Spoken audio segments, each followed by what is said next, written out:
بسم اللہ والصلاة والسلام علی رسول اللہ اما بعد اعوذ باللہ من الشیطان الرجیم بسم اللہ الرحمن الرحیم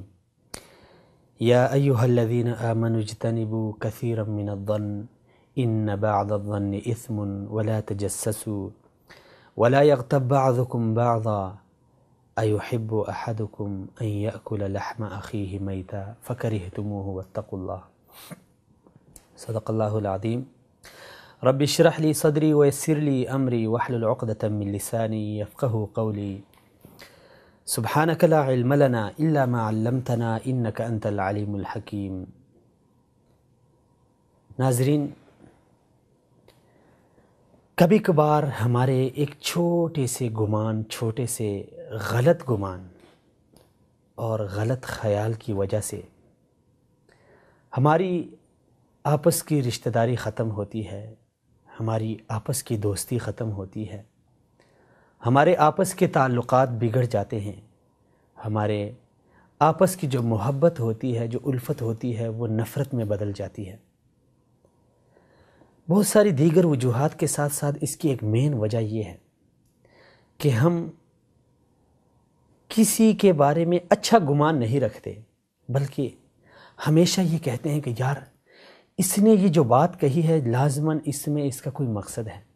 اس نے مجھے کہا کہ یہ کام اس طرح کرو، اس میں اس کا کوئی مقصد ہے، اس نے جو مجھے اس کام سے روکا ہے اس میں اس کی کوئی لالچ ہے۔ یعنی ہمیشہ سے دوسروں کے بارے میں برے خیالات، برے گمان، اس کی وجہ سے ہماری جو آپس کی محبت ہوتی ہے وہ نفرت میں بدل جاتی ہے۔ اور بسا اوقات ہم دیکھتے ہیں کہ ہمارے خاندان آپس میں ٹوٹ جاتے ہیں، بلکہ ٹوٹنا تو درکنار ان میں آپس میں دشمنی بڑھ جاتی ہے اور پھر اس کی وجہ سے قتل و غارت تک بات پہنچتی ہے۔ یہ اس لیے کہ ہم اسلام کی جو تعلیمات ہے، جو اسلام نے ہمیں کہا ہے کہ دیکھیں بدگمانی سے بچو، لیکن ہم نے اس بدگمانی کو اپنا لیا اور دوسروں کی جاسوسی، دوسروں کی غیبت، دوسروں کے عیب کریدنا، دوسروں کے اندر برائی تلاش کرنا اور پھر اس کو دوسروں کے سامنے یعنی ہم اپنے عیب کو چھوڑ کے دوسروں کے پیچھے لگ گئے۔ تو جب ہم دوسرے کے پیچھے لگیں گے تو ظاہر سی بات ہے کہ کوئی اور ہمارے پیچھے لگے گا، وہ ہمارے عیبوں کو تلاش کرے گا، یا پھر جس کے عیب ہم تلاش کرتے ہیں وہی شخص ہمارے عیب تلاش کرے گا، اس کے دل میں بھی ہمارے لیے نفرت، ہمارے دل میں بھی اس کے لیے نفرت۔ یہ مین وجہ یہی ہے کہ جو اللہ رب العزت نے ہمیں حکم دیا، جو رسول اکرم صلی اللہ علیہ وسلم نے ہمیں حکم دیا کہ بھئی بدگمانی سے بچو، یا ایھا الذین آمنوا اجتنبوا کثیرا من الظن، بدگمانی سے بچو، ان بعض الظن اثم۔ ایک بات اور، صرف دنیا میں اس کا نقصان نہیں ہے کہ ہمارے خاندان ٹوٹ گئے، ہماری دوستی ختم ہو گئی، ہماری رشتہ داری ختم ہو گئی، ہمارا آپس میں آنا جانا ختم ہو گیا، تعلقات، بلکہ ان بعض الظن اثم، بعض بدگمانیاں بہت بڑے گناہ کی صورت میں ہمارے سامنے پیش ہوں گی قیامت کے دن۔ صرف محض ہمارا ایک خیال، ہماری ایک سوچ ہمارے لیے گناہوں کا ایک پہاڑ بن سکتی ہے۔ ہماری ایک سوچ ہمارے صدیوں کے تعلقات بگاڑ سکتی ہے۔ ہماری ایک چھوٹی سی سوچ، ایک 2 سیکنڈ کی سوچ، ہمارا ایک خیال ہماری رشتہ داری کی جو محبت ہوتی ہے اسے ختم کر سکتی ہے۔ تو کیوں نہ ہم اپنی اس سوچ کو ٹھیک کریں، اپنے اس خیال کو ٹھیک کریں، جو ہماری سوچ الٹی گھوم رہی ہے اس کو ہم سیدھا گھمائیں۔ جو بندہ کوئی بات کہے ہم اس کے بارے میں اچھا گمان رکھیں کہ یار اس نے یہ بات کہی ہے، اس میں یہ میرے لیے بھلائی چاہتا ہے،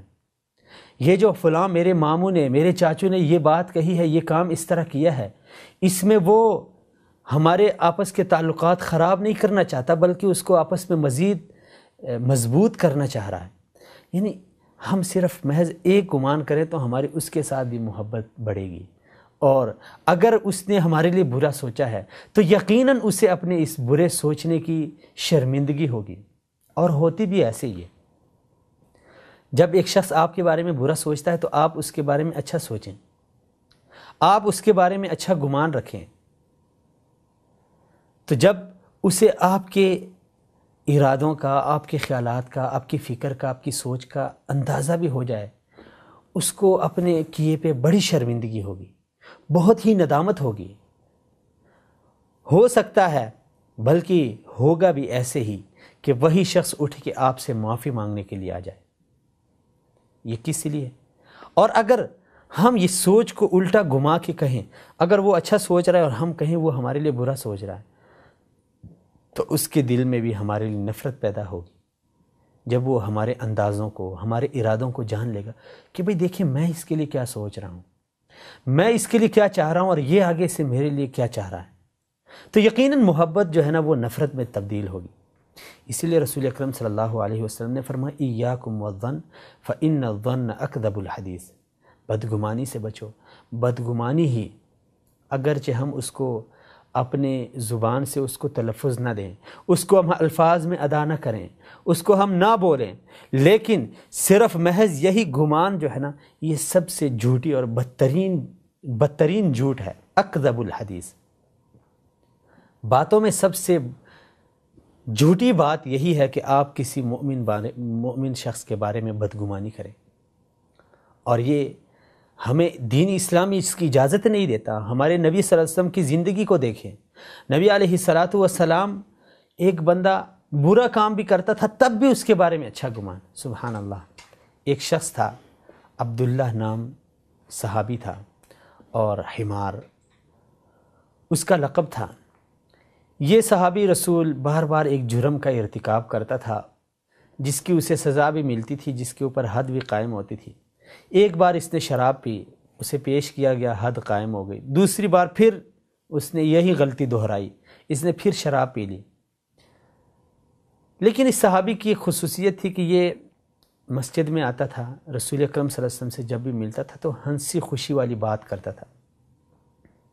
نبی علیہ السلام حدیث کے الفاظ ہیں کہ کان یضحک النبی صلی اللہ علیہ وسلم، یہ نبی صلی اللہ علیہ وسلم کو اکثر ہنساتا تھا،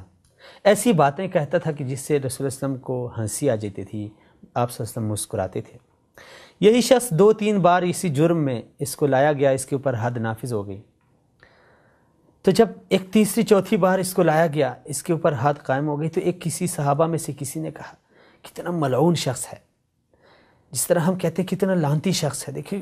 کتنی بار اس کو حد بھی لگ گئی اور پھر بھی یہ وہی جرم، وہی شراب کو پیتا آ رہا ہے۔ نبی علیہ السلام نے منع فرمایا کہ نہ بھائی ایسے نہ بولو، ایسے نہ بولو۔ یہ شخص شاید اپنی غلطی، اس کی اپنی غلطی ہے، لیکن یہ شخص اللہ اور رسول کے ساتھ محبت رکھتا ہے۔ وہ ایک بشری تقاضا ہے جو یہ ایک غلطی دہرا رہا ہے، لیکن اس غلطی کے باوجود، اس گناہ کے باوجود، اس حد قائم ہونے کے باوجود بھی نبی علیہ السلام اس کے بارے میں فرماتے ہیں کہ شاید یہ اللہ، یعنی دیکھیں ایک گمان، اچھا گمان ہے، اچھا خیال ہے، ایک اچھی سوچ ہے جو اس گنہگار کے بارے میں بھی نبی صلی اللہ علیہ وسلم نے رکھی ہے۔ اور ایک مشہور قصہ تاریخ کا، حاطب بن ابی بلتع رضی اللہ تعالی عنہ، ایک لمبا واقعہ ہے لیکن مختصراً یہ کہ اس صحابی رسول نے مدینہ میں بیٹھ کر مکہ والوں کو ایک خط لکھا کہ بھائی مسلمان ہمارے رسول صلی اللہ علیہ وسلم مکہ کے اوپر حملہ کرنا چاہتے ہیں، مکہ کو فتح کرنا چاہتے ہیں۔ بظاہر دیکھا جائے تو ایک ملک کا کوئی باشندہ، ایک تنظیم کا، ایک پارٹی کا کوئی شخص اگر اس طرح کوئی جرم کرے، دوسرے مخالف لوگوں کو اپنا اندر کا کوئی راز بتا دے یا کوئی گھر کا کوئی فرد، تو اس کو بہت بڑا جرم تصور کیا جاتا ہے۔ حاطب بن ابی بلتع رضی اللہ تعالی عنہ نے بھی ایسے ہی ایک خط لکھا مکہ والوں کے نام، اسے روانہ کیا ایک خاتون کے ذریعے۔ اللہ کے رسول صلی اللہ علیہ وسلم کو وحی آ گئی کہ فلاں جگہ پہ ایک خاتون جا رہی ہے، اس کے پاس خط ہے۔ نبی صلی اللہ علیہ وسلم نے صحابہ حضرت علی رضی اللہ تعالیٰ عنہ، حضرت زبیر رضی اللہ تعالیٰ عنہ، حضرت مقداد رضی اللہ تعالیٰ عنہم اجمعین، ان کو بھیج دیا کہ آپ چلیں فلاں جگہ ایک خاتون جا رہی ہے، اس کے پاس خط ہے، وہ خط اس سے لے کے آ جائیں۔ یہ صحابہ گئے، اس خاتون کو پکڑ لیا، خاتون نے انکار کر لیا تو حضرت علی رضی اللہ تعالیٰ عنہ نے دھمکی دی کہ خط نکالو، ہم کسی صورت بھی وہ آپ سے لیں گے، کیونکہ رسول اکرم صلی اللہ علیہ وسلم کی بات جھوٹی نہیں ہو، خط آپ کے پاس ہے، نکال دو، جیسے کیسے بھی ہو نکال دو، ورنہ ہم آپ کے ساتھ زبردستی کر کے اس خط کو لیں گے، ہم کوئی اور طریقہ کار استعمال کر کے وہ خط لیں گے، اسی لیے ہم نہیں چاہتے کہ آپ کو ہم تکلیف دیں، بس ہم چھپ کر کے خط دے دیا۔ خاتون نے اپنے بالوں سے نکال کے دے دیا۔ واپس آئے، نبی علیہ الصلاۃ والسلام نے حضرت حاتب بن ابی بلتع رضی اللہ تعالیٰ عنہ سے پوچھا کہ بھئی یہ تم نے کیا کیا؟ اتنا بڑا جرم، دیکھیں جرم ہے، آپ سوچیں، ایک ملک کی، ایک معاشرے کی جاسوسی کرنا، کیا وجہ بنی کہ تم نے ایسا کیا، مکہ والوں کو یہ خط لکھا؟ اس صحابی رسول نے کہا کہ یا رسول اللہ، میرے بارے میں جلدی سے کام نہ لیں، نہ میں مرتد ہوا ہوں، نہ میں دین سے پھر گیا ہوں، نہ میں نے بغاوت کی ہے، بس ایک مجبوری کے تحت میں نے یہ کام کیا ہے، اور وہ مجبوری یہ ہے کہ مکہ میں یہ جہاں پہ جتنے مہاجرین صحابہ مدینے آئے ہیں، ان کے کوئی نہ کوئی تو وہاں پہ رشتہ دار ہیں، اور جو ان کے مال اہل و عیال کی حفاظت کریں گے، اگرچہ وہ مکہ میں ہیں لیکن ان کے کوئی نہ کوئی وہاں پہ ان کے تعلق دار وہاں پہ ہیں جو ان کو اہل عیال کی حفاظت کریں گے، اور میرا وہاں پہ کوئی نہیں ہے، جو اس طرح کوئی شخص نہیں ہے، اس طرح کوئی تعلق والا شخص نہیں ہے جو وہ میرے اہل و عیال کی حفاظت کرے، اس لیے میں نے مکہ والوں کی ہمدردی کے لیے، تاکہ وہ میرے اہل و عیال کو کوئی تکلیف نہ پہنچائیں، میں نے یہ خط لکھ دیا، یہ میری ایک مجبوری تھی، میں نے ایسے کر دیا۔ صحابہ کرام اس صحابی کی اس عمل پہ بہت شدید غصے میں آئے، کھڑے ہوئے، یا رسول اللہ حکم دیں ہم اس منافق کی گردن اٹھائیں۔ نبی صلی اللہ علیہ وسلم نے کہا نہ بھائی، آپ کو پتہ نہیں ہے کہ یہ شخص بدر میں ہمارے ساتھ شریک ہوا ہے، اور بدر کے شرکاء وہ عظیم ہستیاں ہیں جن کے بارے میں اللہ رب العزت نے فرمایا کہ آج کے بعد اہل بدر تم جو چاہے کر لو، میں نے تمہیں معاف کیا ہوا ہے، تمہیں پتہ نہیں ہے یہ شخص بدر میں شریک ہوا ہے، اور اس کو اللہ رب العزت نے معاف کیا ہے۔ دیکھیں، ایک بڑا جرم، ایک گھنونا جرم، ایک سنگین جرم، لیکن اس کے باوجود بھی رسول اکرم صلی اللہ علیہ وسلم کا اپنے صحابی پر ایک اتنا اچھا گمان کہ بھائی یہ بدر میں شریک ہوا ہے، اس نے یہ جو کام کیا ہے اس نے مجبوری کے تحت۔ دیکھیں آج ہم بھی ہیں، ہم دوسروں کی اچھے کام کو بھی برے میں تبدیل کر دیتے ہیں، رہی ان کی برائی کو۔ دیکھیں سلف فرماتے ہیں کہ جب آپ کا کوئی بھائی کو اس طرح کوئی غلط کام کرے یا غلط کوئی آپ کے خلاف بات کہہ دے، آپ کی شخصیت کے حوالے سے یا آپ کے کسی تعلق دار کے حوالے سے، تو آپ اس کے لیے 70 عذر تلاش کریں، یعنی یہ ایک مثال ہے جو زیادہ پہ دلالت کرے، یعنی آپ اس کے لیے کئی عذر تلاش، یار اس نے یہ بات کہہ دی ہے، ہو سکتا ہے اس نے اس وجہ سے کہی ہو سکتا ہے اس نے اس وجہ سے کہی ہو سکتا ہے اس کا مطلب، دیکھیں اتنے عذر آپ تلاش کر کے اس کو آپ بری و ذمہ قرار دیں۔ اور اگر آپ کے ذہن میں کوئی عذر نہیں آ رہا، جس طرح بعض اوقات ہم کہتے ہیں کہ یار اس نے جو یہ کام کیا ہے نا، اس کا تو کوئی توق ہی نہیں بنتا تھا، جب حالت ایسی آ جائے تو پھر اس ٹائم آپ کہیں کہ یار ہو سکتا ہے اس کا کوئی عذر ہو لیکن مجھے نہیں پتہ۔ دیکھیں ایک حل ہے نا بات کا، بجائے اس کے کہ ہم کسی کی اچھائی کو برائی میں تبدیل کریں یا اس کی برائی کو مزید آگے بڑھائیں جس سے ہمارے تعلق، ہماری محبت ختم ہو، تو شریعت نے ہمیں کہا کہ آپ اچھا گمان رکھیں۔ اچھا گمان رکھیں گے تو آپ کے آپس میں محبت بڑھے گی، آپ کا آپس میں تعلق بڑھے گا، اور ایک مسلمان کے لیے سب سے اہم اور ضروری بات یہ ہے کہ جس طرح وہ معاشرے کے بارے میں شریعت نے ہمیں کہا کہ معاشرے کے افراد کے بارے میں اچھا گمان رکھیں، اسی لیے ضروری ہے کہ اللہ کے بارے میں بھی انسان کو اچھا گمان ہو، کیونکہ بس اوقات ہم بیٹھے بیٹھے اگر ہمارے اوپر کوئی آزمائش آتی ہے تو ہم اپنی زبان سے ایسے الفاظ کہہ دیتے ہیں، یار اللہ رب العزت کو میں ہی نظر آ، یعنی اس طرح کوئی بات جس سے بس اوقات ہمارا ایمان بھی جا سکتا ہے، یار یہ مجھے ہی بیماریاں، یہ بیماری میری نصیب میں ہے، یا یہ جو مصیبت ہے یہ غربت میرے ہی نصیب میں ہے، یار یہ ہمارے مقدر میں ہے۔ اس طرح کی باتیں اس سے شریعت نے ہمیں منع کیا ہے۔ بلکہ اگر کوئی ایسا مسئلہ آ جائے جس میں ہم بالکل نا امید ہونے لگیں، نا امیدی کی تو کوئی گنجائش نہیں ہے۔ اللہ کی رحمت بہت وسیع ہے، بس اوقات آزمائش انسان کو اس حد تک لے جاتے ہیں، لیکن اس میں بھی نا امیدی کا دامن، نا امیدی کو نہیں چھوڑنا، صبر کا دامن تھامے رکھنا ہے اور اچھا گمان رکھنا ہے۔ مین چیز یہ ہے، اللہ رب العزت کے اوپر اچھا گمان رکھیں کہ یار اللہ رب العزت نے جو میرے اوپر یہ آزمائش نازل کی ہے، ہو سکتا ہے کہ اللہ رب العزت اس کی وجہ سے میرے گناہ معاف کر رہے ہیں۔ اچھا گمان، یار ہو سکتا ہے میرے ساتھ جو یہ حادثہ پیش آیا، ہو سکتا ہے اللہ رب العزت نے اس کی وجہ سے ایک بہت بڑا حادثہ ٹال دیا ہو سکتا ہے اچھا گمان رکھیں تو اللہ رب العزت اپنے بندے کے گمان کے مطابق اس کے ساتھ معاملہ کرتے ہیں۔ حدیث میں آتا ہے کہ اپنے رب کے اوپر اچھا گمان رکھیں، اللہ سے متعلق اچھا گمان رکھیں کہ یار آج اگر غربت ہے تو انشاءاللہ کل اللہ رب العزت اچھا گمان، اچھی امید کے ساتھ، تو اللہ رب العزت ویسا ہی معاملہ کرتے ہیں۔ سبحان اللہ، جیسے بندہ اس کے بارے میں خیال کرتا ہے۔ اور اگر آپ یہ خیال کریں کہ یار آج تو یہ چھوٹی سی مجھے چوٹ لگ گئی، لیکن مجھے ایسے لگتا ہے کہ کل میرا سر جو ہے نا وہ تن سے جدا ہو جائے گا، برا گمان ہے، برا خیال۔ کیوں ایسی باتیں ہم سوچتے ہیں؟ اب جب کل کے بارے میں ہمیں پتہ نہیں ہے، اب یہ ہمارے علم میں نہیں ہے کہ کل ہمارے ساتھ کیا ہونے والا ہے، تو پھر ہم ایسی سوچ کیوں سوچتے ہیں؟ کیوں نہ اس عظیم ذات سے، اس کریم ذات سے،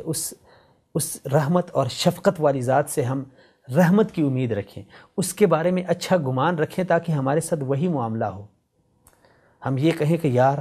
آج تو یہ میرے ٹانگ کو چھوٹی سی چوٹ لگی ہے، آج میرے اوپر یہ تھوڑی بہت غربت آئی ہے، لیکن انشاءاللہ مجھے امید ہے، مجھے یقین ہے، مجھے اللہ رب العزت کے حوالے سے یہ پکا یقین ہے کہ اللہ رب العزت کل جو ہے نا مجھے بہت نوازے گا۔ ایسے ہی اللہ رب العزت کرتا ہے، سبحان اللہ۔ تو یہ ایک بہت اہم بات ہے کہ اچھا گمان سب سے پہلے حسن الظن باللہ، اللہ کے ساتھ، اللہ کے حوالے سے اچھا گمان رکھیں۔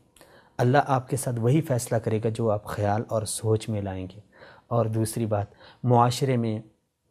افراد کے حوالے سے چاہے وہ کوئی بڑی سی بڑی غلطی کیوں نہ کر لیں، آپ اس غلطی کے لیے عذر تلاش کریں۔ یار اس نے یہ غلطی کی ہے، اس کا ہو سکتا ہے اس کا یہ عذر تھا، ہو سکتا ہے اس کی یہ مجبوری تھی، ہو سکتا ہے اس نے اس وجہ سے یہ اس طرح کیا۔ اور اگر جب بہت ہی سوچ و بچار کے بعد آپ کو کوئی عذر نہیں ملتا تو پھر آپ یہ کہیں کہ یار اس کے بہت سارے عذر ہو سکتے ہیں، لیکن ہو سکتے ہیں میرے ذہن میں نہ ہو،